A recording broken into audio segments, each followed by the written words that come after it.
Bienvenidos a una edición más de Entrevistas de Cascabel.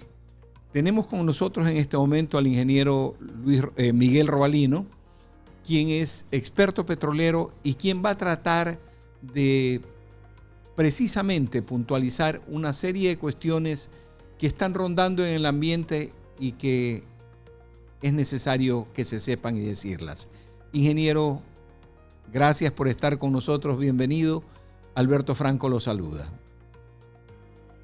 Alberto, gracias por el espacio. Un saludo cordial a usted. Muy complacido de estar en este prestigioso medio. Gracias, ingeniero. Ingeniero, se habla de que en este momento estamos prácticamente encima de un apagón petrolero. ¿Qué tan verdad es eso? Si lo vemos desde la óptica de la rentabilidad de la industria, se podría decir que sí. Yo hablo desde la óptica de la rentabilidad porque significa que se ha parado la producción, se ha parado el transporte y lógicamente se ha parado la exportación y cargas de refinerías. ¿Este apagón petrolero podría haberse evitado? Totalmente. ¿Cómo? Totalmente. Simplemente, si los gobiernos de turno llegan con un plan energético y un plan estratégico a aplicarse especialmente en estos sectores, lógicamente lo importante es sostener la producción y sostener a la industria. Entonces el gobierno actual está casi 20 meses y se entendería que llegó con un plan. Entonces lo lógico aquí es, la base es sostener el abastecimiento en un país desde la seguridad energética, y sí se podía hacerlo porque ya los problemas que están dados eran problemas de pleno conocimiento. ¿El impacto se da por el problema del SOTE o porque ya la producción petrolera en sí venía decayendo por factores endógenos y exógenos? La producción petrolera en el país lógicamente va en una caída inminente porque no hay planes para sostener la producción y mucho para incrementar, porque no vienen los gobiernos con planificación y además con gran irresponsabilidad nombran a la cabeza de estas carteras como de estas importantes empresas a perfiles que no tienen la experiencia especialmente en este sector. De hecho, tenemos reservas importantes, no es que se nos acabe el petróleo, el mal manejo y la caotización de la industria, lógicamente, es la que nos tiene en este punto, desde la producción y, lógicamente, en la otra fase que es importante, la de transporte. Se me viene en este momento la pregunta del millón. ¿El petróleo en el Ecuador se está acabando o es porque falta investigación de dónde hay, cuánto hay y cómo sacarlo? Las reservas probadas, que son las reservas comerciales, que son las que nos interesa, se nos están terminando. Pero reservas en sitio, el Ecuador tiene muchísimo, más de 40.000 millones de barriles en sitio. Eso es una cantidad muy grande. ¿Y qué pasa? ¿Qué tenemos que hacer para poder esas reservas en sitio a las que usted se refiere, convertirlas en reservas explotables? Con una política energética que signifique vaya en la línea de exploración. Tiene que ser la exploración una política energética porque tenemos que ir, conforme consumimos las reservas probadas, tenemos que ir por cada reserva probada, digamos, por cada barril que sacamos de petróleo tenemos que poner uno de reserva. Este tema de la exploración que crea ese colchón posible de explotación ha sido evidentemente descuidado en el Ecuador. ¿Por qué razón? ¿No funciona Petroecuador, Petrocomercial y cualquier petro como que se llame? ¿O no hay la conciencia tecnológica de qué es lo que se debe hacer? No hay la conciencia de los políticos, porque lamentablemente la injerencia política ha hecho que se caoticen estas industrias. La línea tiene que irse lógicamente por una política energética en líneas de 30 años en donde nos den una hoja de ruta. Entonces, desde la óptica mismo, los gobiernos de turno no vienen con ninguna planificación por un lado y lógicamente no aplican ningún plan por otro lado, lo cual nos tiene los resultados que estamos viviendo actualmente en el país.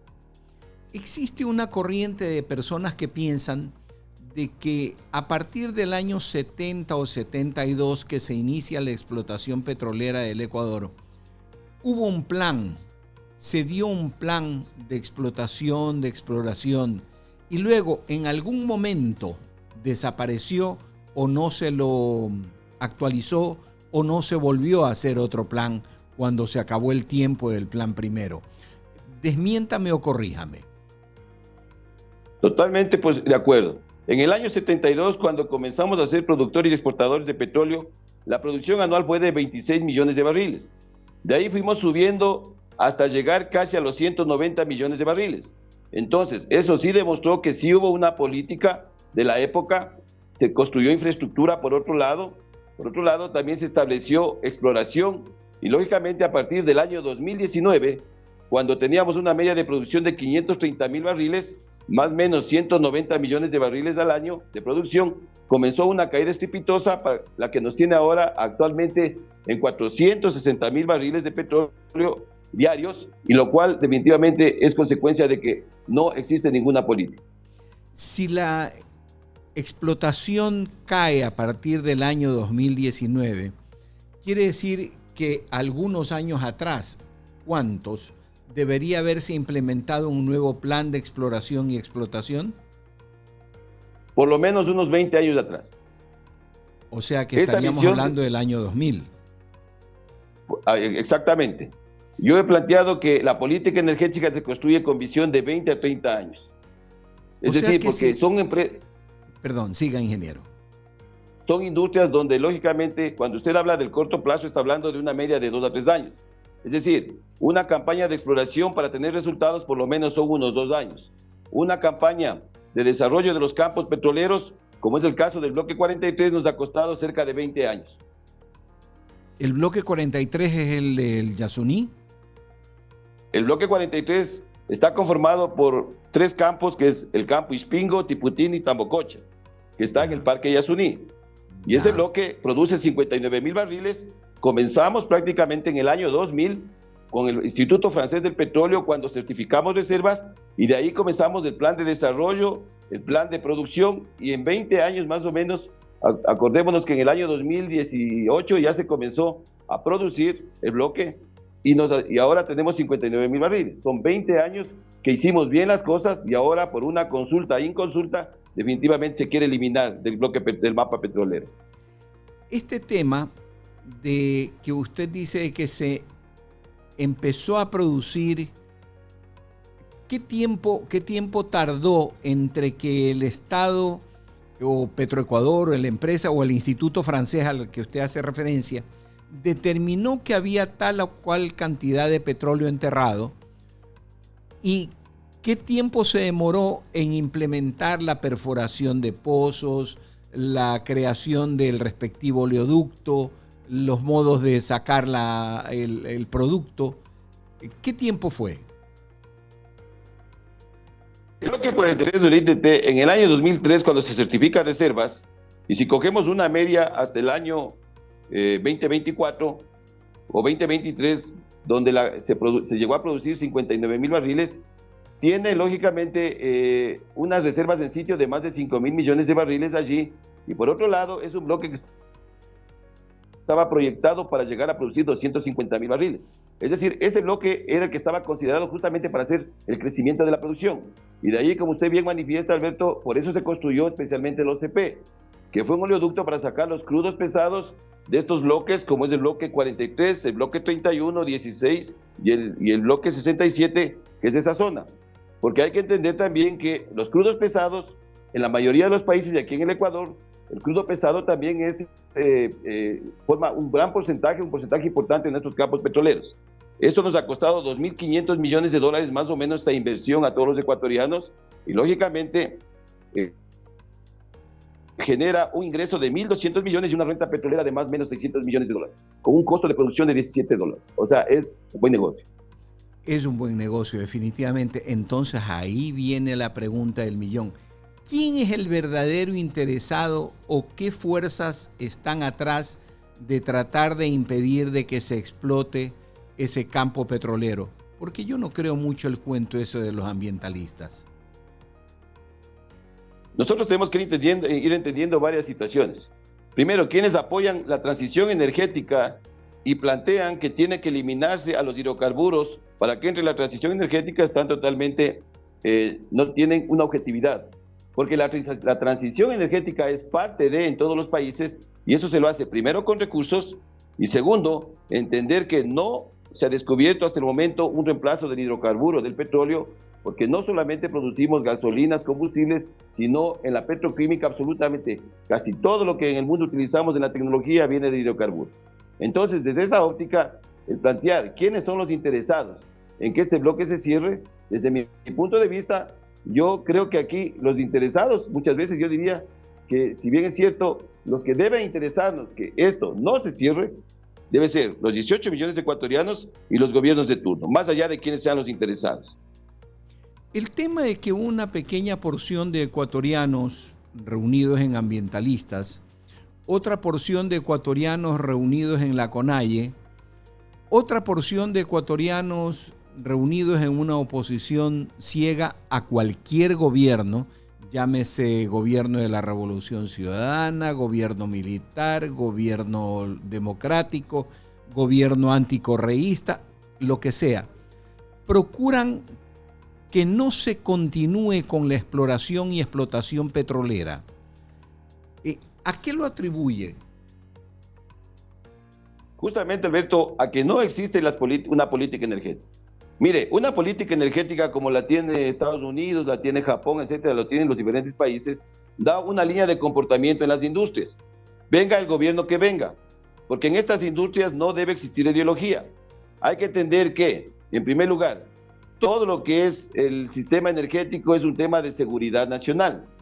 Eso, de una manera, generamos y tenemos que cada país construir nuestra propia soberanía energética.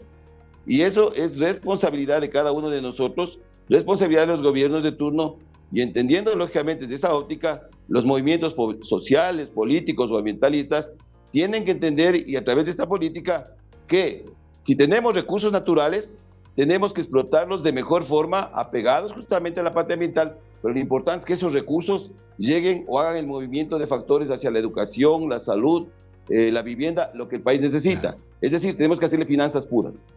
Claro, ingeniero, vamos a hacer un breve corte comercial y volvemos inmediatamente.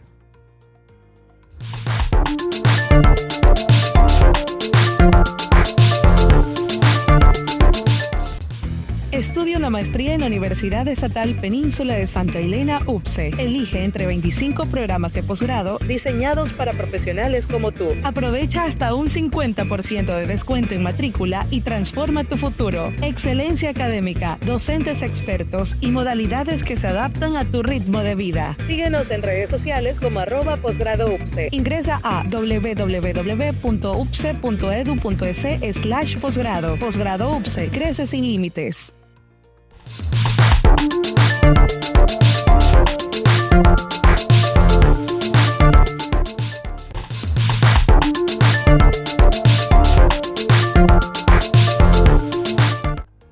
Estamos de regreso con el ingeniero Miguel Robalino, experto petrolero, para topar temas candentes sobre el tema del petróleo.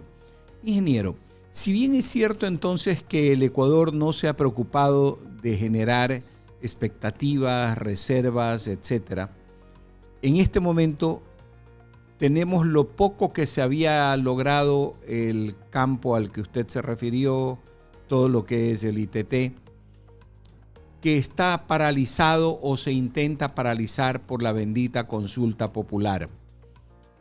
¿Hasta qué punto podríamos en este momento reenrumbar la explotación petrolera en otros lados? Es muy complejo, porque primero tenemos que entender que el crecimiento de la industria petrolera va de la mano de tres puntales. El primero es exploración, que no lo hemos hecho. El segundo es incrementar la infraestructura petrolera, que tampoco lo hemos hecho. Y lógicamente el otro puntal es tener una empresa que tenga un modelo de gobierno corporativo que sea eficiente y rentable. Entonces, de esa óptica, lógicamente es muy difícil, y aquí lo que tenemos que comenzar a plantear son qué modelos tengo que aplicar para, primero, sostener la producción petrolera, qué modelo tengo que aplicar para atraer inversión, para que me ayuden con un modelo de contrato que lógicamente sea ganar y ganar, pero el Estado, que es el dueño del recurso, gane mucho más. ¿Qué modelo tengo que aplicar para que los costos de producción de mi barril de petróleo sean costos lo más bajos posibles? Porque esto nos ayuda a cubrirnos de la volatilidad del precio, de la variable precio que no depende de nosotros. Y por último, ¿qué modelo tengo que aplicar para hacer del petróleo una verdadera industria? Es decir, no solo exportar materia prima, sino primero comenzar a buscar un modelo de industrialización para abastecer combustibles, porque ahí también está el negocio. ¿Existe una posición de que debería de hacer que Petroecuador pase a manos privadas, o por lo menos que tenga una gran participación en bolsa? Esto significaría una gran participación de la empresa privada en su directorio, en su operación, en su manejo, etcétera, etcétera. ¿Usted piensa de que esto podría ser un camino positivo para el país? Lo primero que aquí tenemos que plantear, Alberto, es los gobiernos de turno, qué es lo que ellos piensan o qué es lo que ellos creen de la industria petrolera. Y como vamos dándonos cuenta, realmente se ve poca importancia que le dan, porque ahí estamos viendo las consecuencias. Entonces, más allá del modelo de empresa que podemos aplicar para hacerle más eficiente por un lado y más rentable por otro lado, existen varios modelos como Ecopetrol de Colombia, que es una sociedad anónima, pero eso no ha funcionado bien en Colombia. Nosotros tenemos que diseñar nuestra propia empresa en donde con una política energética fuerte que quede establecida, buscar la línea de comportamiento. Es decir, ¿qué queremos hacer de nuestra industria? Yo he planteado varios puntos. Si el objetivo final es hacer del petróleo nuestra industria, cuando hablo de nuestra industria, es decir, industrializar para cubrir el abastecimiento de combustibles que en el Ecuador es de 280 millones de barriles diarios entre diésel, gasolina y GLP, y que importamos casi el 60% y eso es salida de divisas. El objetivo es, ¿cómo hago para que no salgan divisas, para tener más recursos? Porque la industrialización es un buen negocio por otro lado, y por otro lado mejora la seguridad energética. Entonces, estos planteamientos tienen que venir encapsulados en estas políticas energéticas con planes energéticos en líneas de 10 años, y no solo en el sector petrolero, sino en el sector de gas, petróleo, minería y la parte eléctrica, porque esto es integral, es decir, los países diseñamos nuestra soberanía energética integralmente. En este momento en el que estamos con el SOTE paralizado, el OCP paralizado, que no se está transportando petróleo y que ha conllevado a que se paralicen los pozos, y el rato en que reiniciemos, ¿de dónde vamos a sacar el petróleo? ¿Vamos a volver a prender los pozos? ¿Cómo es el asunto? Todo lo que signifique paralización tiene un lucro cesante, tiene pérdidas. Y son muchas veces muy altas. Cuando usted apaga un pozo petrolero y lo vuelve lógicamente a reiniciar el pozo petrolero, hay el riesgo de que inclusive se pierda el pozo. Y perforar un pozo son muchos millones de dólares. Por otro lado, también tiene que estas experiencias que vienen lamentablemente siendo negativas año a año, ya tienen que darnos unas decisiones completas para poder dar soluciones completas. El bombear un barril de petróleo cuesta aproximadamente $2.14, que es lo que cobra OCP, o $1.97 que cobra SOTE. En la fase de transporte es un buen negocio también. Es decir, aquí tenemos que integrar que la industria petrolera tiene 3 buenos negocios: producir petróleo, transportar petróleo y refinar petróleo. Es decir, ahorita están parados todos nuestros negocios.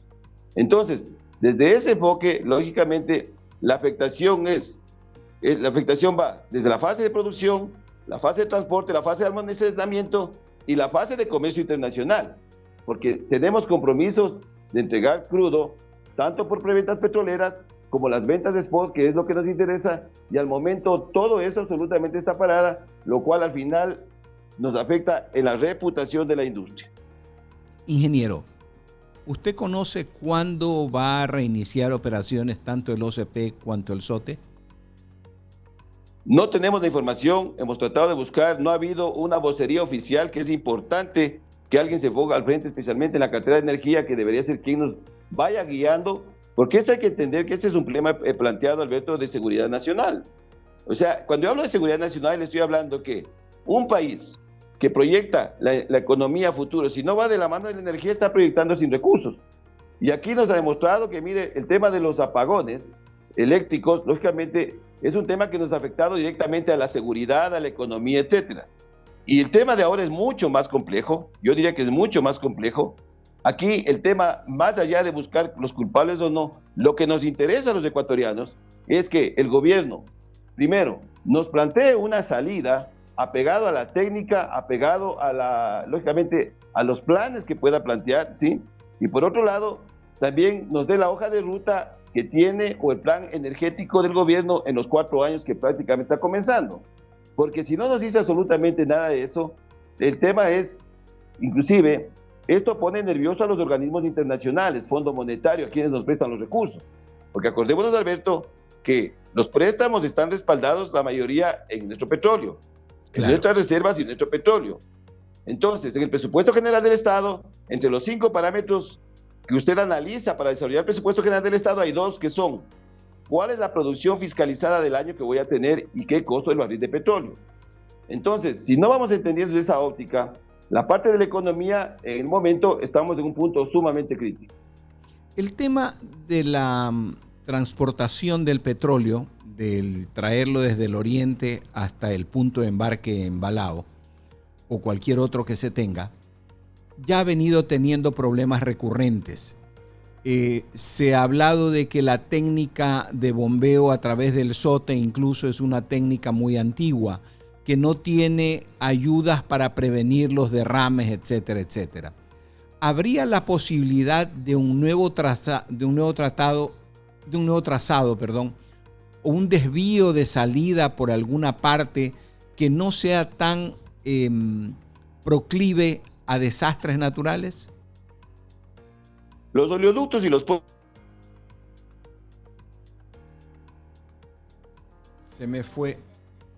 oleoductos son la forma o manera más segura de transportar en el mundo. Sí.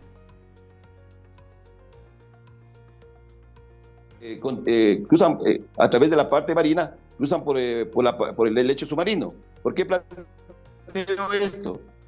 El problema que tenemos recurrente aquí en la parte del oriente, que es una parte complicada, compleja, no debe asustarnos, porque con ingeniería y recursos todo se puede hacer. No ha habido la decisión política de dar la solución definitiva. Yo creo que inclusive, especialmente el SOTE, ha cumplido su vida útil de más de 50 años, porque estas infraestructuras generalmente se proyectan su vida útil para 45 años. Entonces, con ingeniería, con decisión política y con los recursos que es, cueste lo que cueste, Alberto, es importante hacerlo, porque más caro nos resulta lo que está pasando ahora. Gracias, ingeniero. Vamos a hacer un último corte y volvemos inmediatamente para el tercer bloque de nuestra entrevista.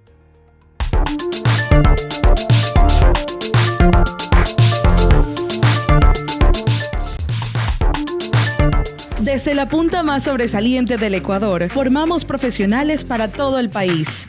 Los programas de maestría de la Universidad Estatal Península de Santa Elena UPCE están disponibles para ti, estés donde estés. Maestrías de calidad, docentes de primer nivel y modalidades que se adaptan a tu ritmo de vida. Ingresa a www.upce.edu.es/posgrado. Síguenos como @posgradoupce. Posgrado UPCE, crece sin límites.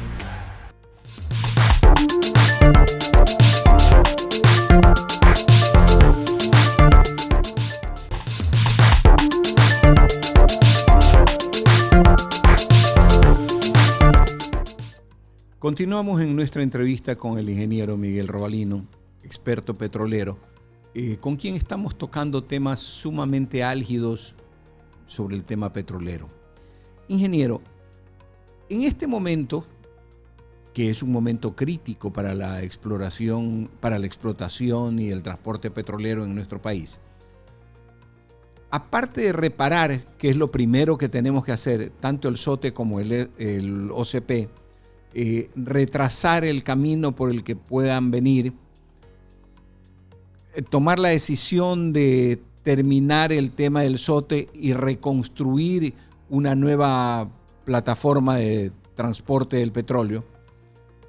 ¿Qué otras medidas deberíamos de tomar el país en este momento, debería tomar el gobierno en este momento, para que el rato en que se reinicie la explotación petrolera sea más eficiente y logremos retornar a esos 560,000 y avanzar quizás a los 600,000 barriles, que es de lo que vive el país? El primer desafío que tiene el gobierno es solucionar el tema del bloque 43. Tiene que volverse, si es posible, llamar nuevamente a una consulta para revertir esa maldad en consulta. Y es más, Aquí hay que plantear que el Ecuador es parte del convenio de Arcasur. En el convenio de Arcasur se plantea que las consultas previas tienen que hacerse a la zona de afectación. Es decir, aquí no se tenía por qué hacer a todo el país, sino tenía que hacerse a la zona de afectación o a la provincia en donde ganó el que se quiere seguir con la producción petrolera, porque de hecho mueve toda la economía. En segundo lugar, lo que tiene que hacer el gobierno es hacer una planificación para sostener, primero recuperar la producción que teníamos de los 460,000 hasta antes que se apaguen los bombeos, y sostener la producción petrolera, porque eso se lo hace igual con inversión, especialmente en lo que nosotros llamamos la recuperación mejorada en los pozos, para que siga fluyendo más petróleo y menos agua. En tercer lugar, tiene que tomar una decisión clara, qué línea de conducta y qué gobierno corporativo le va a dar a la empresa Petroecuador. La empresa Petroecuador no da más, definitivamente. El modelo que actualmente ya está no funciona. Se tiene que tomar una decisión con una política fuerte para hacerle un modelo eficiente y rentable. Y por otro lado, hay que comenzar a plantear modelos hacia dónde queremos llegar a la industria. Es decir, la Agencia Internacional de la Energía para el año 2050 ha planteado que la demanda de petróleo y gas crecerá casi en un 50%. Entonces, vamos descartando el tema de que vamos a salir de la industria petrolera o del petróleo y gas. Por ahí no es el camino. El camino es cómo hacemos una producción eficiente, rentable, combinado con el medio ambiente, y cómo esos recursos que entran, lógicamente, hacemos una muy buena inversión, cogiendo un término de hace muchos años que lo utilizó Holanda, que se llamaba tenemos que sembrar el petróleo.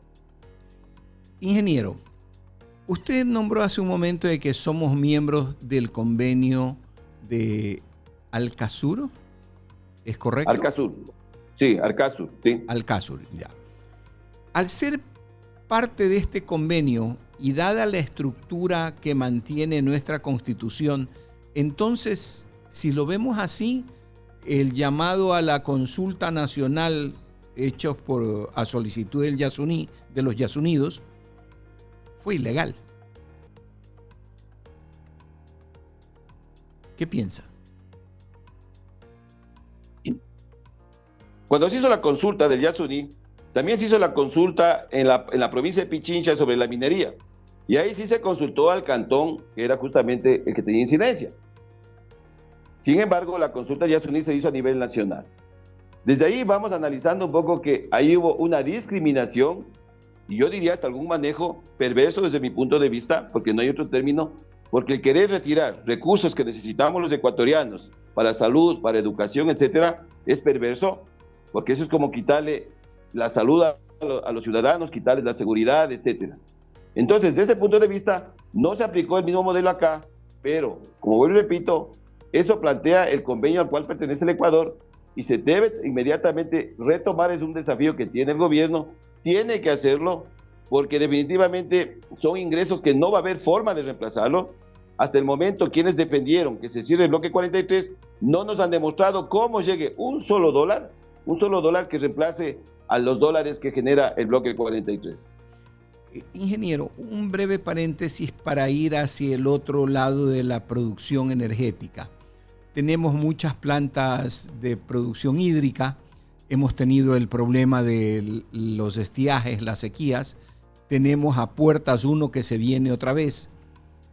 No tenemos la certeza de que realmente el gobierno se haya alistado o se haya preparado para suplir la producción energética a nivel nacional.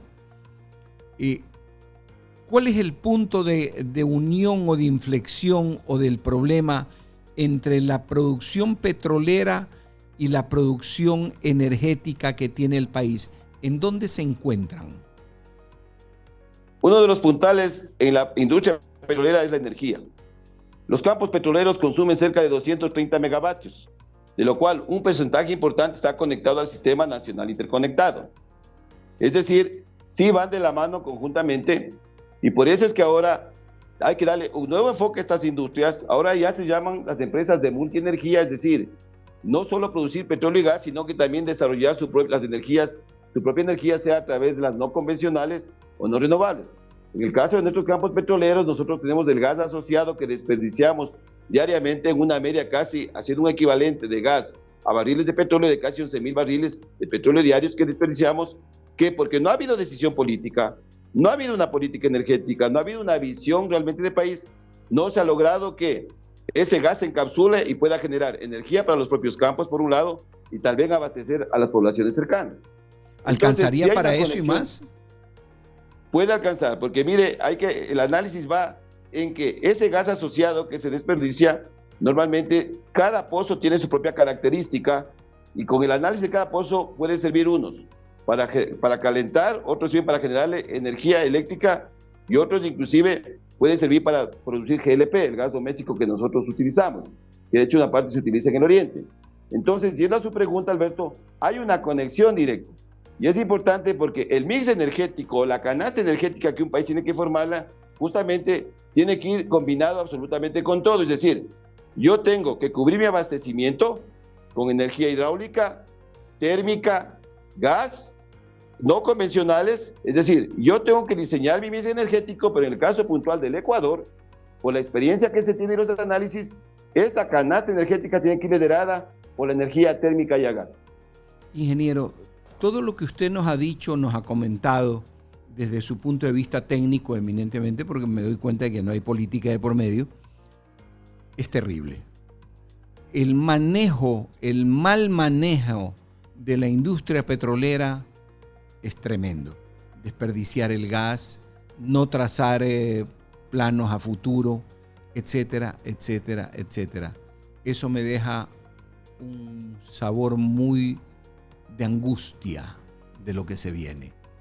¿Cuáles serían sus palabras finales en torno precisamente a este gravísimo problema sobre nuestra industria petrolera?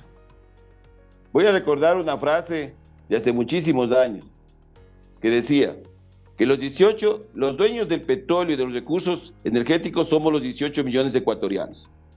Los gobiernos de turno son meros administradores y tienen la obligación de rendirnos cuenta a sus verdaderos dueños, que somos los ciudadanos. Que este mensaje quede calado, porque también los ecuatorianos tenemos que, de alguna manera, empoderar nuestras industrias, porque son nuestras, nosotros somos los que nos quedamos, y todo lo que bien ahora hagan estas industrias, lo veremos reflejado para nuestras futuras generaciones. Y todo lo mal que han hecho gobiernos pasados, y lo mal que haga el gobierno de ahora, también quedará sembrado para las futuras generaciones. Y eso no queremos. Somos un país con un potencial hidrocarburífero, un potencial minero, un potencial de gas y un potencial hidráulico. Somos muy ricos. Tenemos que hacer algo con visión de país. Muchas gracias, ingeniero. Muy amable por haber sido tan directo y profundo en sus respuestas. Que tenga un Gracias a usted, buen día. Alberto. Gracias a ustedes. Gracias por el espacio. Estuvo con nosotros el ingeniero Miguel Robalino, experto petrolero, quien nos deja muchos temas muy puntuales y de necesaria respuesta de parte de las autoridades.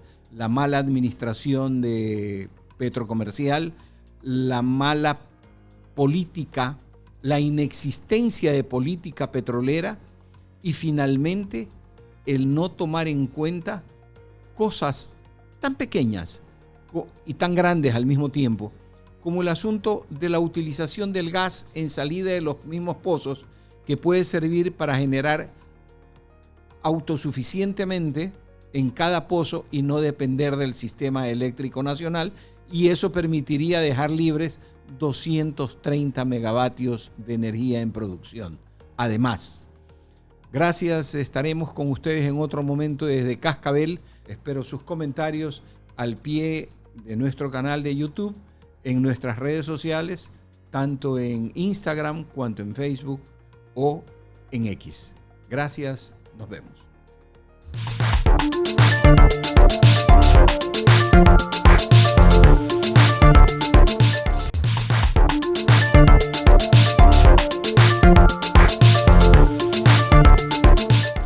Desde la punta más sobresaliente del Ecuador, formamos profesionales para todo el país. Los programas de maestría de la Universidad Estatal Península de Santa Elena UPCE están disponibles para ti, estés donde estés. Maestrías de calidad, docentes de primer nivel y modalidades que se adaptan a tu ritmo de vida. Ingresa a www.upce.edu.es/posgrado. Síguenos como @posgradoupce. Posgrado UPCE, crece sin límites.